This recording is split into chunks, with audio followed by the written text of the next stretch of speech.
মুসলিম তুমি দাবি করে যাও সকাল বিকাল মুখে, মুসলিম তুমি মুসলিম কেনা বলো হাত দিয়ে বুকে। মুসলিম তুমি কোরআন হাদিস পড়তে পারো না, মুসলিম তুমি নামাজ রোজার ধার তো ধারো না। মুসলিম তুমি কোরআন হাদিস পড়তে পারো না, মুসলিম তুমি নামাজ রোজার ধার তো ধারো না। মুসলিম তুমি মুসলিম শুধু মুসলিম আছো নামে, মুসলিম তুমি কবে যে হবে প্রতিটি কাজে কামে রে, প্রতিটি কাজে কামে। মুসলিম তুমি আজান হলে মসজিদে যাও না, মুসলিম তুমি নামাজ পড়ার সময় তো পাও না। মুসলিম তুমি আজান হলে মসজিদে যাও না, মুসলিম তুমি নামাজ পড়ার সময় তো পাও না। মুসলিম তুমি টিভি সূচির খবর রাখো বেশ, মুসলিম তুমি ইমান আমল সব করেছো শেষ। মুসলিম তুমি মুসলিম শুধু মুসলিম আছো নামে, মুসলিম তুমি কবে যে হবে প্রতিটি কাজে কামে রে, প্রতিটি কাজে কামে। মুসলিম তুমি মিথ্যা কথা যাও বলে যাও রোজ, মুসলিম তুমি সত্য দিনের রাখো না কোনো খোঁজ। মুসলিম তুমি সুদের সাথে করো লেনা দেনা, মুসলিম তুমি রাসূলের নয় শয়তানেরই সেনা। মুসলিম তুমি মিথ্যা কথা যাও বলে যাও রোজ, মুসলিম তুমি সত্য দিনের রাখো না কোনো খোঁজ। মুসলিম তুমি সুদের সাথে করো লেনা দেনা, মুসলিম তুমি রাসূলের নয় শয়তানেরই সেনা। মুসলিম তুমি মুসলিম শুধু মুসলিম আছো নামে, মুসলিম তুমি কবে যে হবে প্রতিটি কাজে কামে রে, প্রতিটি কাজে কামে। মুসলিম তুমি দিনের কাজে যাও দিয়ে যাও বাধা, মুসলিম তুমি কালোর পথকে মনে করেছো সাদা।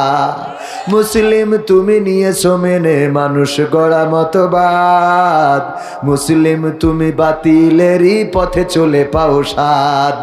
মুসলিম তুমি দিনের কাজে যাও দিয়ে যাও বাধা, মুসলিম তুমি কালোর পথকে মনে করেছো সাদা।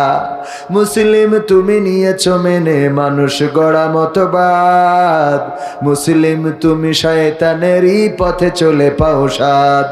মুসলিম তুমি মুসলিম শুধু মুসলিম আছো নামে, মুসলিম তুমি কবে যে হবে প্রতিটি কাজে কামে রে, প্রতিটি কাজে কামে। আজকে মুসলমান নামেই বেশি কাজে কম, ঠিক না বেঠে? মুসলমান আমরা বাংলাদেশে দাবি করি 90% মুসলমান, কেউ বা বলেন 95% মুসলমান, কিন্তু এই মুসলমানগুলো হলো শুধুমাত্র আগা কাটা মুসলমান, আর বাকি জায়গায় তাদের খবর থাকে না রে। তারপরেও এই যে মুসলমান খতনা দিয়ে মুসলমান হয়, সেই খতনায় এখন হিন্দু আনা সংস্কৃতি চালু হয়ে গেছে। কয়েকদিন আগে একজন চিরকুট দিল, হুজুর মুসলমান মুসলমানি করানোর জন্যে, সুন্নাতে খতনা করানোর জন্যে যখন অনুষ্ঠান করা হয় ডিজে বাজানো হয়, হুজুর এই ডিজে বাজানো সুন্নাতে খতনা অনুষ্ঠানে কি জায়েজ আছে? আমি বললাম, যদি সুন্নাতে খাতনা মানে মুসলমানি করাতে যে যদি হিন্দুদের ওই গান বাজনা করতে হয়, ওর থেকে ওই মুসলমানি না দিয়ে আকাটা থাকা ভালো, ঠিক না? বলে ঠিক, ও কাটার থেকে তো আকাটা ভালো, কারণ তুই কাটতে যাই তো শয়তানি করতেছিস। সত্য বলছি না মিথ্যা বলছি?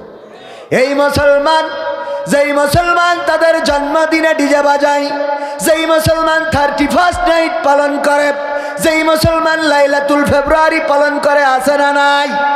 আগামী মাসে ভ্যালেন্টাইন্স ডে, ওরে বাবা কত প্রস্তুতি আমার যুবকদের, কিন্তু আমার যুবকরা মসজিদটা ভরতে পারলো না, আমার ছাত্র দিয়ে মাদ্রাসা ভরা হলো না।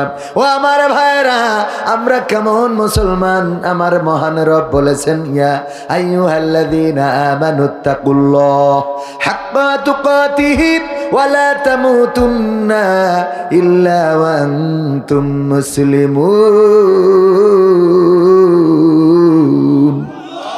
আমার আল্লাহ বললেন, ওগো আমার বান্দারা, ওগো ইমানদারেরা শোনো, যারা ঈমান এনেছো, দাবি করো ইমানদার, যারা বলো আমরা ঈমান এনেছি আল্লাহ ও তার রাসূলের প্রতি, তোমরা শুনে নাও। ঈমান যারা এনেছো, তোমাদেরকে বলছি তোমরা আমাকে ভয় করো যেমন করে ভয় করা উচিত, আর ততক্ষণ পর্যন্ত মৃত্যুবরণ করো না যতক্ষণ পর্যন্ত না পূর্ণ আত্মসমর্পণকারী তথা পূর্ণ মুসলমান হতে ওয়ালা তামুতুন্না ইল্লা ওয়া আনতুম মুসলিমুন। আল্লাহ বলেছেন ততক্ষণ পর্যন্ত মরো না যতক্ষণ পর্যন্ত না পূর্ণ মুসলমান। মুসলমান শব্দের অর্থ কি? আত্মসমর্পণকারী। আত্মসমর্পণ করবো কার কাছে? তো আল্লাহর কাছে আত্মসমর্পণকারী না হওয়া পর্যন্ত মরতে নিষেধ করেছে। এখন বলেন তো, মৃত্যুর মালিক আমরা না আল্লাহ? জীবনের মালিক কে? মৃত্যুর মালিক কে? আল্লাহ যেহেতু জীবনের মালিক, আল্লাহ মৃত্যুর মালিক, চাইলেই কেউ মরতে পারে না, আবার চাইলেও কেউ বাঁচতে পারে। অনেক টাকার মালিক, অনেক সম্পদের মালিক, অর্থের মালিক, অসুস্থ হয়েছে, হাসপাতালে গিয়েছে, টাকা আছে, পয়সা আছে, কিন্তু এই মানুষটার হায়াত যদি না থাকে ডাক্তার কি বাঁচাতে পারবে নাকি? এমনকি ডাক্তারও মারা যায় না, যায় না। দেখলাম যে ডাক্তার হার্টের চিকিৎসা করেন, নিজে হার্টের চিকিৎসা করছিলেন, রুগী দেখছিলেন হার্টের, এই রুগী দেখতে দেখতে উনি হার্ট অ্যাটাক করে মারা গিয়েছেন। ঠিক না বেঠিক? সত্য ঘটনা বলছি, একেবারে সত্য নিউজ। যিনি হার্টের চিকিৎসা করেন তিনিও হার্ট অ্যাটাক করেন, তিনিও জানেন না কখন তার হার্টটা বন্ধ হয়ে যাবে, কখন তার রক্ত সঞ্চালন বন্ধ হয়ে যাবে। যিনি ক্যান্সারের চিকিৎসা দেন তার শরীরেও ক্যান্সার বাসা বাঁধতে পারে না। যিনি মৃত্যুর ভয় দেখান তিনিও একদিন মৃত্যুর কবলে পতিত হতে পারে না। যিনি ক্ষমতার সবচেয়ে বড় মসনদে বসে থাকেন তিনিও একদিন এই জমিনে মামলার আসামি হইতে পারে না। তার প্রমাণ আছে না নাই? 17টা বছর ধরে যিনি রাষ্ট্র পরিচালনা করলেন, ক্ষমতার চেয়ারে বসে বললেন 41 সালের আগে ক্ষমতা ছাড়বেন না, সেই মানুষটার শুধু ক্ষমতায় ছাড়া লাগে নাই, বরং এই মানুষটা এখন যে কোর্ট বানিয়েছিলেন আন্তর্জাতিক ট্রাইব্যুনাল, ইন্টারন্যাশনাল ট্রাইব্যুনাল, সেই ট্রাইব্যুনাল আজও আছে, সেই বিচারের কাঠগড়া আজও আছে, সেখানে বিচারক আছে, শুধুমাত্র আসামির পরিবর্তন হয়ে গেছে। যিনি বানাইছিল এই ট্রাইব্যুনাল তিনি এখন সেই ট্রাইব্যুনালের মামলা খেয়ে সেই মামলার আবার রায়ে ফাঁসির দণ্ডপ্রাপ্ত আসামি। বলেন ঠিক কিনা? এটাই আল্লাহ রাব্বুল আলামিনের নিয়ম, এটাই আল্লাহর নীতি। আল্লাহ যাকে চান তাকে সম্মান দান করেন, যাকে চান তাকে বেইজ্জতি করেন। এই জন্যে আত্মসমর্পণ করতে হবে মহান রবের কাছে। যদি কেউ আল্লাহর কাছে আত্মসমর্পণ করে দেয় তার জয় পরাজয় উভয়ই সমান। বাঁচলে গাজী মরলে শহীদ, মরলে শহীদ বাঁচলে গাজী, কোনোটাতেই ক্ষতি নাই, ক্ষতি নাই রে। বলেন ঠিক কিনা? ঠিক না বেটে? আবু সাঈদ বুক পেতে দিলেন আর বুকের মধ্যে গুলি চালালো। এই রংপুরের মাটি ধন্য শুধুমাত্র এক আবু সাঈদের রক্তের কারণে। যারা 41 সালের আগে ক্ষমতা ছাড়বে না তাদের জীবনে 31 সালও আসে নাই, তার আগে শুধু ক্ষমতা ছাড়ে নাই, বরং দেশটা ছেড়ে চলে যেতে হয়েছে। বলেন ঠিক কিনা? ক্ষমতার দাপটে তুমি, ক্ষমতার দাপটে তুমি হইলা যে ভাই অন্ধ, সব ক্ষমতা চূর্ণ হবে আখি হইলে বন্ধ তোমার, সব ক্ষমতা চূর্ণ হবে আখি হইলে বন্ধ। গায়ের জোরে আজকে তুমি হয়েছো বেসামাল, এই ক্ষমতা রবে না ভাই তোমার চিরকাল। গায়ের জোরে আজকে তুমি হয়েছ বেসামাল, এই ক্ষমতা রবে না ভাই তোমার চিরকাল। পরাণ পাখি উড়াল দিলে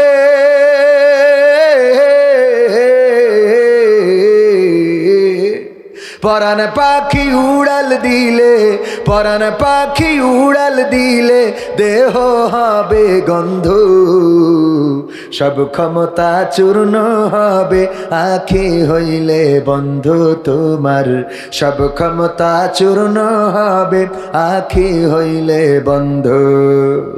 মানুষেরই সাথে তুমি করো খারাপ আচরণ, জানো কি ভাই কার ইশারাই ভুবনে কর বিচরণ। মানুষেরই সাথে তুমি করো খারাপ আচরণ, জানো কি ভাই কার ইশারাই ভুবনে কর বিচরণ। মহাজনে টানলে রশি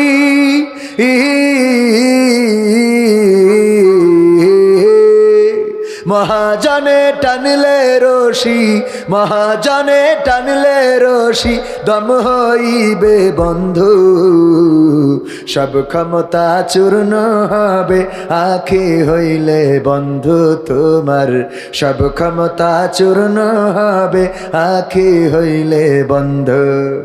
ক্ষমতার দাপটে তুমি ক্ষমতার দাপটে তুমি হইলা যে ভাই অন্ধ, সব ক্ষমতা চূর্ণ হবে আখি হইলে বন্ধু তোমার, সব ক্ষমতা চূর্ণ হবে আখি হইলে বন্ধু। মারহাবা বলা যাবে না? কথা কি সত্য বললাম না মিথ্যা বললাম?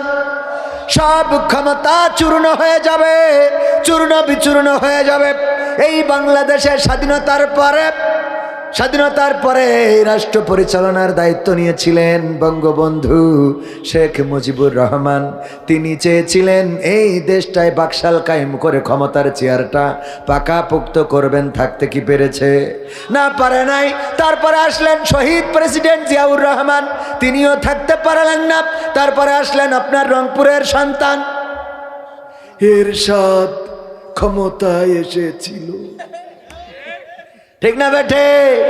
রংপুরের সন্তান, তিনিও ক্ষমতায় আসলেন, ধরে রাখতে চাইলেন, পারলেন না। 9টি বছর ক্ষমতা চালিয়ে তারপরে আবার একজন নূরের কারণে, নুরউদ্দিন নাকি যেন শহীদ নূর, এই নূরের বুকে লেখা ছিল গণতন্ত্র মুক্তি পাক, স্বৈরাচার নিপাতে যাক। এই একজনের কারণে ক্ষমতাটা ছাড়তে হলো।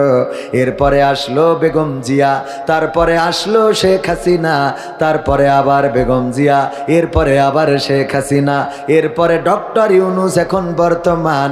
বলেন দেখি এই চেয়ারটাই কি চিরকাল কেউ থাকতে পারবে? ইতিপূর্বে যেহেতু পারে নাই, চেয়ারটা ধরে রাখতে পারে নাই, কিন্তু তাদের কর্মগুলো আছে না নাই? কারো নাম স্মরণ করে দোয়া করে, আর কারো নাম স্মরণ করে বদদোয়া আছে না নাই? কথা কয় না? বদদোয়া আছে না নাই? বেগম জিয়া ইন্তেকাল করেছেন, ইন্তেকালের আগে অসুস্থ ছিলেন। গোটা বাংলাদেশের মানুষ চোখের অশ্রু ফেলেছে, দোয়া করেছে আল্লাহ যেন বেগম জিয়াকে সুস্থ করে আবার রাজনীতির অঙ্গনে ফিরিয়ে দেন। মারা যাওয়ার পরে তার জানাজা, এত বড় জানাজা হলো, বাংলাদেশের 3 বারের প্রধানমন্ত্রী, প্রথম নারী প্রধানমন্ত্রী, বিশ্বের ইতিহাসে 2য়তম নারী প্রধানমন্ত্রী বেগম খালেদা জিয়া মারা গেলেন। বাংলাদেশটা যেন নীরব নিস্তব্ধ হয়ে গেল। তার কারণ হলো বেগম জিয়া আলেমদের পক্ষের লোক ছিলেন, বলেন ঠিক কিনা? সত্য কথাগুলো স্পষ্ট করে বলেছেন। আল্লামা সাঈদীর পক্ষ নিয়ে কথা বলেছেন, নাম ধরে আল্লামা সাঈদীর পক্ষে কথা বলেছেন। এমনকি একটি ছাত্র সংগঠন, এশিয়া মহাদেশের অন্যতম বৃহৎ ইসলামী ছাত্র সংগঠন, নামটা বললাম না, বুঝে নেন কোন সংগঠন। সেই সংগঠনের নেতা যখন নির্যাতিত, তাদের পক্ষ নিয়েও কথা বলেছেন। হক কথা বলার কারণে তার পক্ষে মানুষ শুধু দোয়াই করে নাই, মানুষ শুধু চোখের পানি ফেলে নাই। এই মানুষটার জানাজা হয়েছে বাংলাদেশের ইতিহাসের সর্বোচ্চ বড় জানাজা। 5টা বড় জানাজা বাংলাদেশে হয়েছে, তার মধ্যে 1 নম্বর হযরত মাওলানা শাহ আহমদ শফি রাহিমাহুল্লাহর জানাজা, 2 নম্বর দেলোয়ার হুসাইন সাইদি রাহিমাহুল্লাহর জানাজা, 3 নম্বর শহীদ প্রেসিডেন্ট জিয়াউর রহমানের জানাজা, 4 নম্বর ওসমান হাদি রাহিমাহুল্লাহর জানাজা এবং 5 নম্বর জানাজা বেগম খালেদা জিয়ার জানাজা। এই জানাজা শুধু এখানেই শেষ নাই, তার কফিনটা, তার খাটিয়াটা ধরার জন্য বাংলাদেশের জনপ্রিয় আলেম, জননন্দিত মুফাসসিরে কোরআন হযরত মাওলানা মিজানুর রহমান আজহারী এসেছেন, হযরত মাওলানা আল্লামা মামুনুল হক এসেছেন, শায়েখ আহমদুল্লাহ এসেছেন, এমনকি ইসলামী আন্দোলনের সকল নেতা কর্মীগুলো এই জানাজার প্রথম সারিতে ছিলেন। এটা প্রমাণ করে দেয় আল্লাহ বলেছেন, তুইজ্জু মান তাশাউ ওয়া তুযিল্লু মান তাশা। আল্লাহ যাকে চান তাকে সম্মান দান করেন, ইজ্জত দান করেন, আর যাকে চান তাকে বেইজ্জতি করেন। একজন নেত্রীর জন্য আলেমেরা খাটিয়া কাঁধে তুলে নিল, আর একজন নেত্রীকে দেশ ছাড়া করার জন্য আলেমেরা রাজপথে নেমে গেল। বলেন ঠিক কিনা? এটাই হলো আল্লাহর দেওয়া ইজ্জত এবং সম্মান। ভালোর সাথে যদি থাকেন ইতিহাস থেকে যাবে, সারাটা জীবন দোয়া পেতে থাকবেন। আর খারাপের সাথে যদি থাকেন তাইলে সারাটা জীবন। আল্লাহর নবীর চাচা ছিলেন আবু তালিব, আবার চাচা ছিলেন আবু লাহাব, আর দুঃসম্পর্কের চাচা ছিলেন আবু জাহেল। দুঃসম্পর্কের আবু জাহেল কিন্তু আপন চাচা না, কিন্তু আবু তালিব এবং আবু লাহাব বিশ্বনবী সাল্লাল্লাহু আলাইহি সাল্লামের আপন চাচা। আচ্ছা, আবু তালিবও ইসলাম কবুল করে নাই, আবু লাহাবও ইসলাম কবুল করে নাই, দুইজনই কিন্তু মুসলমান নন। আবু তালিবকে যখন আল্লাহর নবী ইন্তেকালের সময় বললেন, ওগো চাচা, এখন কি একটু কালেমাটা পড়া যায়? চাচা আমার জান্নাতে যেতে চায়, একা যেতে চায় না, আপনাকে সাথে নিতে চাই। ওই যে একটা সঙ্গীত আছে, জান্নাতে একা যেতে চায় না আমি, তোমাকেও বন্ধু সাথে নিতে চাই। আমরা যারা জান্নাতে যেতে চাই, একসাথে সবাই জান্নাতে যেতে চাই। বলেন ঠিক কিনা? তাবলিগ জামাত তাবলিগ করে বেড়াই, গোটা বাংলাদেশে শুধু নয়, গোটা বিশ্বের জমিনে তাবলিগ জামাত আছে না নাই? আমি মালয়েশিয়াতে তাবলিগ দেখেছি, সিঙ্গাপুরে দেখেছি, সৌদি আরবে দেখেছি, যদিও নিষিদ্ধ করেছে নতুন করে। ও আমার ভাইয়েরা, এমনিভাবে এই তাবলিগ জামাত ভারতে আছে, পাকিস্তানে আছে, সব দেশে আছে। নিজের খাই, নিজের পরে, নিজের মাখে, আবার গাট্টিগুলো মাথায় করে নিয়ে মাইলের পর মাইল হেঁটে এক মসজিদ থেকে আর এক মসজিদে যায়। কি এমন ঠেকা পড়েছে? শুধু এই কারণে মানুষকে দিন বুঝাবে, মানুষকে মসজিদমুখী করে দেবে, মানুষকে ডেকে ডেকে জান্নাতের দিকে নিয়ে যেতে চাই। বলেন ঠিক কিনা? তাছাড়া তার কি দায় পড়ল?